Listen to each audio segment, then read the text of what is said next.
Hello प्यारे बच्चों, कैसे हैं आप सभी। मुझे उम्मीद है आप सभी बहुत अच्छे होंगे और अपना बहुत ध्यान रख रहे होंगे।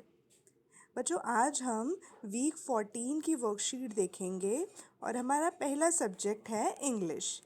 तो बच्चों, हमारा कौन सा चैप्टर हम इस वर्कशीट में कवर करने वाले हैं? चैप्टर नंबर 14, जिसका नाम है सुंदरी। तो पहला क्वेश्चन क्या है बच्चों, चलिए देखते हैं। What are the things used for kite making? तो आप मुझे ये बताइए कि काइट मेकिंग यानी एक काइट बनाने के लिए आपको किन किन चीज़ों की ज़रूरत पड़ेगी। इसके लिए बहुत अच्छा रहेगा अगर आप एक पतंग बनाकर देखें। ऐसे आप सोचेंगे तो शायद कुछ मिस कर सकते हैं, लेकिन जब आप प्रॉपर एक पतंग बनाएंगे तो आपको बिल्कुल अच्छे से याद रहेगा कि किस किस सामान की आपको काइट मेकिंग में ज़रूरत पड़ी। जैसे कि स्टिक यानी डंडी बिल्कुल चाहिए होगी हमें। ग्लू बिल्कुल ज़रूरत होगी चिपकाने के लिए।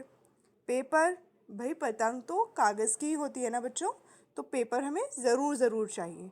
बॉल, क्या बॉल की ज़रूरत पड़ेगी? मेरे हिसाब से तो नहीं पड़ेगी। अगर आपको पड़ी है तो बताइए क्यों, कैसे। रोलर, रोलर कुछ मोड़ने के लिए, पतंग बनाने के लिए रोलर की ज़रूरत पड़ेगी? आप बताइए। सीज़र यानी कैंची, आप बताइए कैंची की ज़रूरत पड़ेगी? सोचिए और बताइए। बास्केट, बास्केट यानी टोकरी, टोकरी की ज़रूरत पड़ेगी आपको पतंग बनाने के लिए? पेन, पेन की ज़रूरत पड़ेगी या नहीं? तो आपको उन सारी चीज़ों पे क्या करना है? टिक करना है, जिनकी ज़रूरत आपको पतंग बनाने में पड़ेगी, उनके नाम आपको लिखने हैं। अब क्वेश्चन नंबर 2 देखिए। Circle the correct name of the following pictures. देखते हैं क्या है। अब आप यहाँ पर देखिए, आपको कुछ पिक्चर्स दी हुई हैं और उनके नीचे 2 नाम दिए हुए हैं। आपको जो सही नाम लग रहा है उस पे आपको क्या करना है? सर्कल करना है। जैसे पहला देखिए क्या है? क्लाउड है ना बच्चों, यानी बादल। तो हम क्लाउड पे इस तरीके से सर्कल कर देंगे, क्लाउड पे, है ना। ड्रॉप तो नहीं है ना ये, तो हम ड्रॉप पे सर्कल नहीं करेंगे। इस तरह से बच्चों हम आगे देखते हैं। यहाँ पर ये क्या है? काइट है या किटन है? ये पतंग है ना। ये पतंग है तो पतंग को इंग्लिश में क्या कहते हैं? काइट। किटन नहीं कहते हैं ना बच्चों। तो हम काइट पे सर्कल करेंगे, किटन पे सर्कल नहीं करेंगे। इसी तरीके से ये बताइए कि बॉल है या बलून है? अगर ये बलून है तो आप बलून पे टिक करेंगे, अगर आपको लग रहा है कि नहीं ये बॉल है तो आप बॉल पे टिक करिए। बिल्कुल आपको देखकर पिक्चर को समझना है और उसके बाद सही नाम को सर्कल करना है। चलिए क्वेश्चन नंबर 3 देखते हैं। When do you fly kites? आप पतंगे किस दिन उड़ाते हैं? 15 अगस्त को, 15 अगस्त, 2 अक्टूबर, 5 सितंबर, 26 जनवरी। ये बहुत ख़ास दिन है ना बच्चों। 15 अगस्त को हमारा इंडिपेंडेंस डे होता है। 2 October is Gandhi Jayanti. 5 September is teachers day and 26 January is republic day, है ना। तो आप बताइए आप किस दिन पतंगे उड़ाते हैं? जिस दिन उड़ाते हैं आप उस पर टिक करेंगे। क्वेश्चन नंबर 4 देखते हैं। Match the opposite. ठीक है, अब आप ये देखिए, मैच द ऑपोजिट आपको पिक्चर देख के करना है। अब ये देखो, ये एक बॉल है ना। पर कैसी बॉल है बच्चों? ये स्मॉल बॉल। तो यहाँ पर आपको कोई बिग बॉल दिख रही है? मुझे तो दिख गई। आप बताइए अगर आपको दिख रही है तो आपको स्मॉल बॉल से बिग बॉल को मैच करना है इस तरीके से। एक मैंने आपको कर कर दिखा दिया है, अब मैं आपको बाकी समझा देती हूँ। अब यहाँ पर देखिए, ये आइसक्रीम है ना बच्चों। आइसक्रीम कैसी होती है? कोल्ड होती है, ठंडी होती है। तो आपको यहाँ पर कुछ ऐसा दिख रहा है जो हॉट है, गर्म है। तो आपको कोल्ड से हॉट को मैच करना है। अब आप यहाँ पर देखिए बच्चों, ये एक स्टोन है, पत्थर है, जो कि कैसा होता है? हार्ड, है ना। बहुत हार्ड होता है ना पत्थर। तो आप यहाँ पर देखिए, कुछ ऐसा दिख रहा है आपको जो कि सॉफ्ट है। तो आपको हार्ड से सॉफ्ट को मैच करना है। अब आप यहाँ देखिए बच्चों, इस साइड पर यहाँ पर एक बच्चा है जो सैड है। एक फेस है ना जो सैड है। अब आपको यहाँ पे कोई फेस ऐसा दिख रहा है जो हैप्पी है, तो आपको सैड से हैप्पी को मैच करना है। सिंपल। मुझे उम्मीद है आपको समझ आया होगा। चलिए नेक्स्ट क्वेश्चन देखते हैं। Colour the picture. तो हमारा यहाँ पर एक बहुत सुंदर सी काइट फ्लाइंग की पिक्चर है, जिसको आपको अपने फेवरेट कलर से कलर करना है। ओके, चलिए now we will move to the next worksheet. अगले कार्यपत्रक पे आते हैं, जो कि किसका है बच्चों? हिंदी का। तो आप यहाँ पर देखिए, आपको एक चित्र दिया हुआ है, ठीक है। यहाँ पर इस चित्र में आपको क्या क्या क्या नज़र आ रहा है बच्चों? देखिए और हमें बताइए कि क्या हो रहा है यहाँ पर इस चित्र में। आप इसको क्या कर सकते हैं, आपको इसमें जो जो चीज़ें दिख रही हैं उस चित्र में, आप मुझे व्हाट्सएप पे वॉइस नोट्स में भेजेंगे बोलकर कि मैम हमें इस चित्र में ये चीज़ें नज़र आ रही हैं, ठीक है। और आप मुझे ये बताइए कि उन चीज़ों को लिखेंगे कैसे, है ना। अगर आपको चित्र में बहुत सारी चीज़ें समझ में आ रही हैं कि ये तो ये है, ये तो ये है, ये तो ये है, तो आप उन सब के नाम लिखेंगे कैसे, आप इसकी भी प्रैक्टिस करें। चलिए अब प्रश्न नंबर 2 को देखते हैं। आओ जानें और चर्चा करें, सही विकल्प पर गोला लगाओ। छलनी से क्या छानते हैं? बताइए, आप छलनी से दही छानते हैं, चाय छानते हैं या गन्ना छानते हैं? मुझे उम्मीद है बहुत आसान है, आपको पता होगा। तो आप छलनी से जो भी छानते हैं उस पर टिक लगा देंगे। जैसे यहाँ पर मैं आपको एक बता देती हूँ, छलनी से क्या छानते? दही नहीं छानते ना बच्चों, ना ही गन्ना छानते हैं, हम छानते हैं चाय। तो हम चाय पे इस तरीके से टिक लगा देंगे। अब देखिए प्रश्न नंबर 2। दाव, इसका इस्तेमाल यानी दाव, इसकी चित्र दिया हुआ है बच्चों, का इस्तेमाल उत्तर पूर्व के राज्यों में क्या काटने के लिए किया जाता है? बताइए, लोहा काटने के लिए किया जाएगा, सोना काटने के लिए किया जाएगा, बांस या लकड़ी काटने के लिए किया जाएगा? ये आपको बताना है। अब देखिए प्रश्न 3 क्या है? पहासुल या दरात, आपके घर में होती होगी अगर दरात, तो आप उसका इस्तेमाल कौन सी सब्जी काटने के लिए किया जाता है और किस राज्य में किया जाता है? उत्तर प्रदेश में, बिहार में या चंडीगढ़ में? तो आपको ये आंसर करना है। एक मैंने आपको कर कर दिखा दिया, बाकी 2 में आप अपना दिमाग लगाएंगे, अपने पेरेंट्स की हेल्प लेंगे। चलिए अब प्रश्न 3 देखते हैं। मिलान करो। का से कैंची, तो कैंची को मिलान किया हुआ है ना, देखिए। चा से मैं नहीं बोलूँगी, आप बताइए क्या होता है इन चित्रों में से, उसको आप मिलाएंगे। छा से मैं नहीं बता रही, पर वो इन चित्रों में से ही है। ये बहुत आसान है बच्चों, ये आप खुद करेंगे। पा से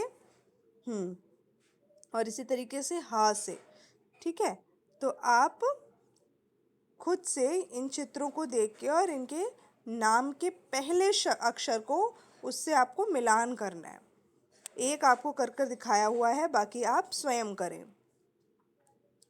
अब देखिए सप्ताह 14 का गणित का कार्यपत्र क्या कहना चाहता है हमसे? दोनों समूहों की वस्तुओं को गिनें, जोड़ें तथा दिए गए खाली स्थान में भरें।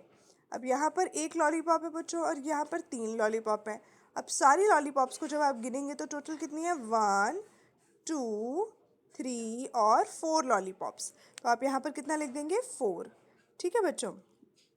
इसी प्रकार से आपको का, खा, गा, घा, ड़ा, चा, छा सारे में गिनना है, जोड़ना है और यहाँ दी गई जगह में टोटल योग लिखना है।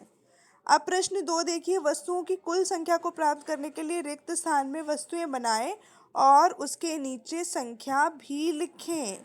अब आप मुझे बताइए, यहाँ पर 2 बॉल हैं, यहाँ पर 3 बॉल हैं, तो मुझे दोनों साइड बराबर बॉल चाहिए, तो मुझे यहाँ पर कितनी बॉल और बनानी पड़ेंगी, है ना। ये बराबर का निशान होता है बच्चों, हमें यहाँ पर दोनों तरफ दोनों साइड चीज़ों को क्या करना है? बराबर करना है। यहाँ पर 3 बॉल हैं, यहाँ पर 2 बॉल हैं, तो मुझे यहाँ पर कितनी और बॉल चाहिए कि दोनों साइड बराबर बॉल हो जाएं? तो हम क्या करेंगे, यहाँ पर एक छोटी सी बॉल बना देंगे और यहाँ पर 1 लिख देंगे। तो 2 और 1 कितना होता है बच्चों? 3 होता है ना। अब हम देखो काउंट करते हैं, 1 बॉल, 2 बॉल और 3 बॉल, हो गए ना 3 बॉल। और यहाँ पे ऑलरेडी कितनी बॉल है? 1 2 3। तो इस तरह से आपको दोनों साइड में चीज़ों की संख्या को बराबर करना है। उसके लिए आपको इस वाली साइड में चीज़ें जोड़नी पड़ेंगी। अब यहाँ पर देखिए 5 पत्तियाँ, यहाँ पर 3 पत्तियाँ हैं, तो यहाँ मुझे कितनी और पत्तियाँ चाहिए कि दोनों साइड पत्तियाँ क्या हो जाएं? बराबर हो जाएं। तो इस तरीके से आपको करना है। अब अगला प्रश्न देखते हैं, प्रश्न नंबर 3। निम्नलिखित को हल करें। यहाँ पर देखिए 4 स्ट्रॉबेरीज़ हैं और यहाँ पर 5 स्ट्रॉबेरीज़ हैं। आप टोटल स्ट्रॉबेरीज़ को जोड़िए। 5 स्ट्रॉबेरीज और 4 स्ट्रॉबेरीज, सारी स्ट्रॉबेरीज गिन लीजिए। 1 2 3 4 5 6 7 8 9 स्ट्रॉबेरीज। तो आप क्या करेंगे, यहाँ पर नीचे छोटी सी जो जगह दी गई है इसमें क्या लिख देंगे, 9 लिख देंगे। तो इस तरीके से आपको ये सारे सवाल हल करने हैं। अब देखिए प्रश्न नंबर 4, निम्नलिखित को हल करिए। 5 और 1 कितना होता है, 6। 3 और 7 कितना होता है, 10, है ना। इस तरीके से आपको क्या करना है, जोड़ना है। और यहाँ पर भी आपको क्या करना है, 8 और 1 9, 3 2 5, इस तरीके से यहाँ पर जोड़ना है। और आपको एक चीज़ और करनी है, जैसे आप यहाँ पे देखिए 5 और 1 यहाँ क्या आएगा, 6 आएगा। यहाँ पर भी बच्चों कहीं पर जोड़ के 6 बन रहा होगा, देखिए ऐसा हो रहा है क्या, नहीं ऐसा नहीं हो रहा है। तो आपको कुछ नहीं करना, बस आपको हल करना है इन सवालों को। मुझे लगा था शायद यहाँ मिलान करना होगा, पर ऐसी बात नहीं है। आपको सिंपल सारे सवालों को हल करना है, इन सारी संख्याओं को जोड़ना है और यहाँ लिखना है, और इधर ऊपर नीचे जोड़ के नीचे दी गई जगह में लिखना है। चलिए अब हम अगले सप्ताह पे चलते हैं। सप्ताह 14 का पर्यावरण अध्ययन का कार्यपत्रक। पानी बचाओ, उपविषय क्या है बच्चों, पानी बचाओ। उन कार्यों पर निशान लगाओ जिनमें अधिक पानी प्रयोग होता है। ब्रश करना, फ्लश करना, नहाना, कार धोना, पौधों को पानी धोना देना और वस्त्र धोना। इनमें से आपको क्या लगता है किन कामों में बहुत ज़्यादा पानी की ज़रूरत पड़ती है। आपको क्या करना है, उस पर टिक लगा देना है। ठीक है, मुझे ऐसा लगता है कि भाई कार धोने में तो बहुत सारे पानी की ज़रूरत पड़ेगी, तो मैं क्या करूँगी, इस डब्बे में टिक लगा दूँगी। अब मुझे लगता है कि नहीं भाई, पानी को, पौधों को पानी देने में तो बहुत पानी नहीं लगता, तो मैं उस पर टिक नहीं लगाऊंगी। तो सिंपल सा क्वेश्चन है, जिसमें आपको लगता है कि बहुत ज़्यादा पानी का इस्तेमाल हो रहा है, उसमें आपको टिक लगाना है, बाकी में आपको टिक नहीं लगाना है। चलिए अब अगले पृष्ठ पे चलते हैं। प्रश्न नंबर 2 में क्या कह रहा है, उन तरीकों पर गोला लगाओ जिनसे दैनिक कार्य करने में कम पानी का प्रयोग होता है। भाई उन तरीकों पे आपको गोला लगाना है जिनमें आपको लगता है कि भाई दैनिक कार्य करने में कम पानी का उपयोग होता है। यहाँ पर देखो, यहाँ पर भाई 48-45 लीटर पानी का इस्तेमाल हो रहा है ना, ये तो बहुत ज़्यादा पानी है ना बच्चों। तो अब आप देखिए भाई, ब्रश करने में 12 लीटर और ये ब्रश करने में 4 लीटर पानी का इस्तेमाल कर रहा है। तो लीटर क्या है बच्चों, एल मतलब होता है लीटर। जैसे कि आप दालों को किलो में नापते हो, है ना, आप सामान लेने जाते हो, किलो, आधा किलो, ऐसे सामान लाते हो ना, उसी तरीके से पानी को हम किस में मापते हैं बच्चों, लीटर में। तो आप यहाँ पर देखिए भाई, हर पिक्चर में 2 तरीके का पानी इस्तेमाल हो रहा है। यहाँ पर 45 लीटर पानी इस्तेमाल हो रहा है, यहाँ 15 लीटर पानी इस्तेमाल हो रहा है। तो कहाँ पे कम पानी इस्तेमाल हो रहा है, यहाँ पर कम पानी इस्तेमाल हो रहा है ना, तो हमें क्या करना है, यहाँ पर इस वाले चित्र में गोला बना देना है। अब इसी प्रकार से अगला वाला देखिए, यहाँ पर क्या हो रहा है बच्चों, यहाँ पर कार धोने के लिए 44 लीटर का पानी इस्तेमाल किया जा रहा है, और यहाँ कार को हमें धोने के लिए 19 लीटर पानी इस्तेमाल किया जा रहा है। भाई 44 ज़्यादा है या 19, 44 बहुत ज़्यादा है और 19 क्या है, कम है। तो हम क्या करेंगे, 19 पे गोला लगा देंगे कि भाई यहाँ पे कम पानी का इस्तेमाल हो रहा है। तो इस तरह से आपको बाकी चित्रों को देखना है। और ये जो लीटर लिखा हुआ है ना भाई, कितना लीटर पानी कौन इस काम में इस्तेमाल कर रहा है, उसमें कम वाले पर आपको गोला लगाना है कि भाई सेम काम के लिए ये कम पानी इस्तेमाल कर रहा है, तो हम इस पे गोला लगाएंगे। मुझे उम्मीद है आपको ये समझ में आया होगा। अब हम देखते हैं प्रश्न 3 को। नीचे दिए गए चित्रों में अंतर छांटकर नंबर लिखो। ठीक है, यहाँ पर क्या है बच्चों, बहुत आसान है ये। यहाँ पर ना आप जब ध्यान से देखोगे इन चित्रों में, इन दोनों चित्रों में वैसे आपको सेम लग रहे हैं, लेकिन छोटे छोटे कुछ अंतर हैं। तो जहाँ पर भी आपको लग रहा है कि अंतर है, वहाँ पर हमें क्या करना है, उस पर नंबर लिखना है कि ठीक है, एक पहला अंतर ये हो गया। जैसे यहाँ पर आपको जूम करके दिखाती हूँ, रुकिए 1 मिनट। यहाँ पर देखिए ध्यान से, यहाँ पर अगर आप ध्यान से ज़रा देखेंगे ना बच्चों, तो आप ये देख सकते हैं कि यहाँ पर एक पानी की बूंद है इसके सर के ऊपर, है ना, और यहाँ पर इसके सर के ऊपर पानी की बूंद नहीं है। तो ये क्या हो गया, पहला अंतर हो गया, है ना। तो हम यहाँ पर क्या कर देंगे, 1 लिख देंगे इस तरीके से। बाकी अंतर आपको फिर छांटने हैं और उस पर नंबर लिखने हैं, दूसरा अंतर, तीसरा अंतर, इस तरह से। तो अब चलते हैं हम आगे। नैतिक शिक्षा। नैतिक शिक्षा में हमारा विषय आज का बहुत महत्वपूर्ण है बच्चों। सब धर्मों का सम्मान करें। हम देखते हैं हमारे आसपास तरह तरह के धर्म के लोग रहते हैं और हमें उन सभी का सम्मान करना चाहिए। सभी को इज़्ज़त देनी चाहिए और किसी को भी डिसरिस्पेक्ट नहीं करना चाहिए, किसी का भी अपमान नहीं करना चाहिए। चलिए देखते हैं यहाँ पे हमें क्या समझाया गया है।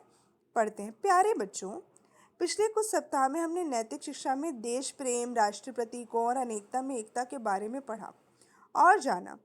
हमने आपको यह भी बताया कि भारत एक ऐसा देश है जहाँ अलग अलग धर्मों के लोग रहते हैं। इनमें हिंदू, मुस्लिम, सिख, ईसाई, पारसी, बौद्ध और जैन सभी धर्म शामिल हैं। इस प्रकार हमारे देश के में सब लोग एक दूसरे के साथ मिलकर रहते हैं।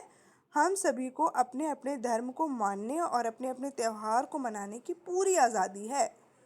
हम सब भारतवासी सभी त्यौहार आपस में मिलजुल कर मनाते हैं। हम सबको सभी धर्मों का सच्चे मन से सम्मान करना चाहिए। सभी धर्म प्रेम, सद्भाव और एक दूसरे का सम्मान करने का संदेश देते हैं। आइए अब कुछ मौज मस्ती करें और विभिन्न त्योहारों के चित्र देखकर कार्य करें। देखिए बच्चों, पहला चित्र किसका दिया हुआ है? दीपावली का। दूसरा किसका दिया हुआ है? क्रिसमस का। आगे देखते हैं। ये वाओ, ये तो होली का दृश्य है।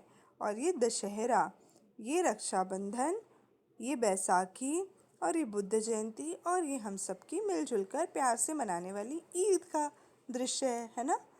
तो हमको क्या करना है बच्चों? बच्चों, ये लिंक जो आपको दिया गया है इस पर क्लिक करना है, मैं आपको डिस्क्रिप्शन में दे दूँगी। और एनसीसीसी गीत है हम सब भारतीय हैं, वो आपको गाना है, उसको सुनना है। यह गीत सालों से भारत के लोगों को ही नहीं बल्कि दूसरे देशों को भी यह संदेश देता है कि भारत में सभी धर्मों को सम्मान और बराबरी की नज़र से देखा जाता है। आइए आप रंगों में से मस्ती करें। ये कुछ चित्र दिए गए हैं बच्चों, आपको इनमें कलर करना है। ये वीडियो आप ज़रूर देखेंगे, मैं इसका लिंक आपको डिस्क्रिप्शन में दे दूँगी। तो बच्चों, हमें इससे क्या समझ में आया है कि हमें अपने आसपास लोगों के धर्म, उनका पहनावा, उनका रहन सहन, उनका खान पान, सबकी बहुत इज्जत करनी चाहिए। सबका हमें क्या करना चाहिए? रिस्पेक्ट देना चाहिए कि वो जैसे हैं उनको वैसे ही एक्सेप्ट करना चाहिए, है ना। हमें ये नहीं कहना चाहिए कि अरे वो तो हमसे अलग हैं, है ना, तो हम उन्हें रिस्पेक्ट क्यों करें। बिल्कुल भी नहीं। आपके दोस्त जो कि अलग अलग धर्मों के हैं उनसे आपको बहुत कुछ नया जानने को मिलेगा जो कि बहुत मज़ेदार होगा, है ना। तो इसीलिए आपको उनकी रिस्पेक्ट करनी चाहिए, उनको बहुत आदर, सम्मान और सत्कार देना चाहिए। मुझे उम्मीद है आपको ये समझ आया होगा। धन्यवाद।